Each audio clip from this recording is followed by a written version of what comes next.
Majority of our guys are all self-taught, and then once they got into the dance, they were able to kind of explore different things. But I know for my group, when I started with Fly, I saw Fly at 15. Went to see him at Miller Outdoor Theater. I tell this story all the time. Saw them at Miller. Told my friends I was gonna be in that group. 20 years later, we own this company with two of my business partners, Chris and Adam. And my friends literally laughed down the hill, and they said I would never do it. So,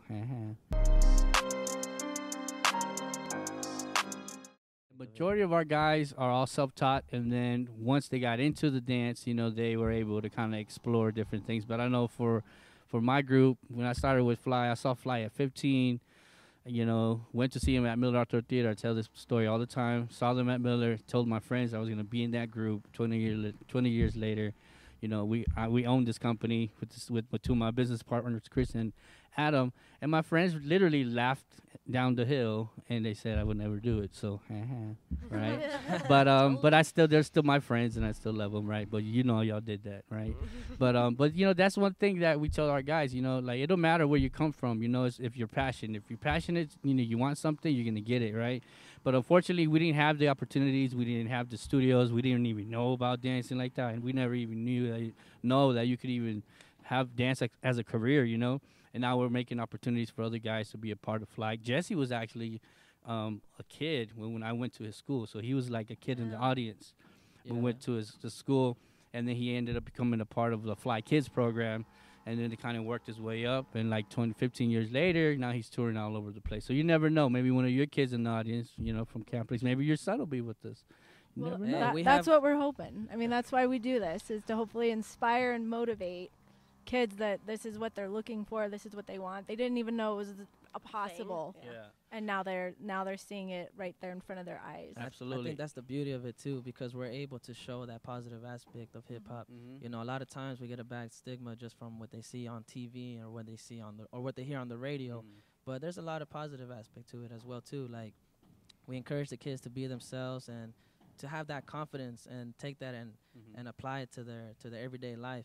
And then you see these kids, like all the kids that I grew up with in the dance, like they're like doing amazing things, all college graduates, all have like super amazing jobs, A lot of the guys that used to dance with us were like performing with the Houston Rockets as well too. Yep. And everybody's doing great, and as long as you dedicate to your passion, the limit is endless. Absolutely. Fly's really big on education. We started the dance programs in Houston to where the kids could actually take hip-hop instead of PE, So that was something that we pioneered, that Kathy actually pioneered in the early 90s. So let's switch gears a little bit. When we were growing up, a lot of challenges that we seen growing up was we had a lot of gang activity. We had a lot of just those type of situations. What are some of the things that kind of plague, Wyoming or, Gillette? What are some of the things that you're seeing that the youth are struggling with now? In Gillette, we have a pretty big youth suicide rate. So I think that's probably our number one thing. Our schools have been really good about sending home education and doing surveys. We have a youth suicide prevention hotline that people can call. A lot of education goes along with the whole suicide things. We're really hoping to drop the rates here in town. Absolutely. Do you have a number? Or? Yeah. So for the U.S. National Suicide Prevention Line, it's 1-800-273-TALK, which 8255, or you can text WYO to 741-741 for the crisis text line. And kids can talk about anything on that line, from financial troubles to relationships, sexual identity, depression, illness, loneliness, just to name a few. So if there's kids that are feeling like they are very sad or depressed and suicidal, then go ahead and just text this line, and there's somebody there that can talk to you. Yeah, make sure you guys reach out to our listeners. Make sure you guys give them that one more time. I sure can.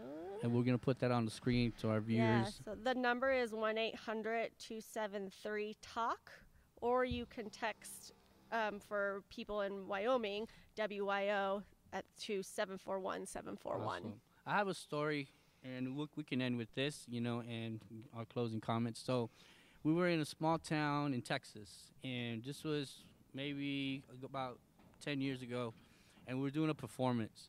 And we did the same show that we did with you guys, here in Gillette, but we were out there. And there was a gym full, maybe probably like 1,000 kids. And we did the performance at the end. We spoke on, some of our challenges growing up and, inspiring them to be themselves. And we talked about, bullying and, if we told the audience, raise your hand, have you ever been bullied? And it was a shock to the principal, because that principal didn't really know what was going on. They know, but they don't know. And one of the things that she told me afterwards was like, she expected maybe less than half, when it was like 75% of the crowd that lifted their hands and they were being bullied, right? So I go on with the speech and I say, if you're being bullied, understand. And one thing I did, I asked our guys, it was about 5 or 6 of us on the stage, and I said, how many of you guys have ever been bullied? And all of us raised our hand too. And that was a shock to the audience too, right? So I went on and said, if you feel like you're alone and you feel like nobody cares about you, understand that we're here to tell you that we're caring and we love you, right? And that we're your friends. And look at your teachers. On the count of 3, give them a big round of applause and tell them thank you. Said they did that. And I said, so make sure if you have any thoughts of suicide, talk to your counselors, come and talk to us and just let us know that no matter what, if you believe in yourself, find something that you love to do, whether it's dance, art, music, right? And I told them, let excellence be your floor, and strive for greatness, even though you might not feel that you're there yet. Set your standards high. Strive for perfection. We'll never be perfect, right? But if you try, and at least try that, you're going to be further along than where you used to be, right? So I closed that statement. We finished. The guys do a final dance, and then I see this young man working his way down the steps. For some reason, when I was talking, I caught his attention. He caught my attention, so I'm just looking at him. He looks at me. He was kind of like a gothic style, like black hair, black fingernail polish, dark clothes on. And he comes towards me. He has his backpack, and he's kind of head down a little bit. And he was kind of tall dude, right? So I'm just like, okay, this is interesting. Let's see what's going to happen. And the young man is very soft-spoken and said, can I talk to you real quick? I said, come on, yeah, come on. He's like, I was going to kill myself today. Wow. He said, I was going to kill myself today. And he goes, I'm not. Because I feel like the words that you were saying, I really felt what you're saying. And I'm just letting you know that your message was inspiring. He goes, and I'm not really into hip-hop. He's like, I'm not, but what you did, I listen to like rock and roll music, and he names different artists. I was, oh man, I love these guys. I love this. I listen to that. So we made a connection there, and he's like, I just want to let you know, man, that I think I can make it, And I grabbed the principal, and then we just hugged, and she connected him with the counselor. And we found out later on through emails and stuff that, he actually turned his life around as far as mentally. Mental illness is something that's very serious. It is. All right, so wherever you're at, young man, let's give you a round of applause. All right. Big shout out. Big shout out to you, because you're an awesome dude. I'm sure you're doing great things.